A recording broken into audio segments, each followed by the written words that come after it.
మార్కాపురం జిల్లా కంభంలోని బాలికోన్నత పాఠశాల తెలుగు ఉపాధ్యాయుడు ఎన్నం శ్రీనివాసులు పరమపద సోపాన పటాన్ని పదపరమ సోపాన పటంగా మార్చి అక్షరాలకు ఆటలను జోడించి విభక్తులకు విలువలు అద్దుతూ విద్యార్థులకు వినూత్న బోధన చేసి తెలుగు భాషకు పట్టాభిషేకం చేస్తున్నారు.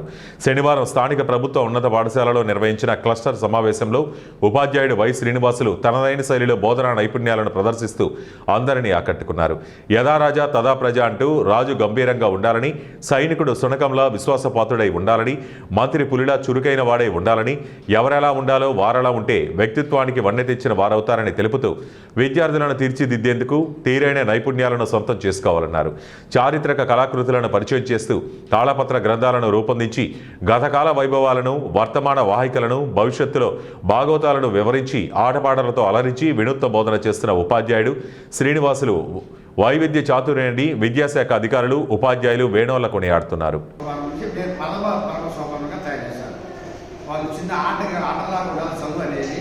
వాళ్ళకు కష్టంగా ఇష్టంగా నేర్చుకోవాలి చదువు అనేది. ఆ విధంగా కాదు. తర్వాత ఇదొకటి ఇట్లా చాట్ ద్వారా విభక్తులు అంటే ఉంటాయి. ప్రథమా విభక్తి అంటే వాళ్ళు చదువుకుంటూ నేర్చుకుంటారు. ఎట్లా ప్రథమకి ఏమున్నాయి అందులో అంటే బాక్స్ అట్లా లేకపోతే డుమ్ములు ప్రథమా ఇవన్నీ నేర్చుకున్నాక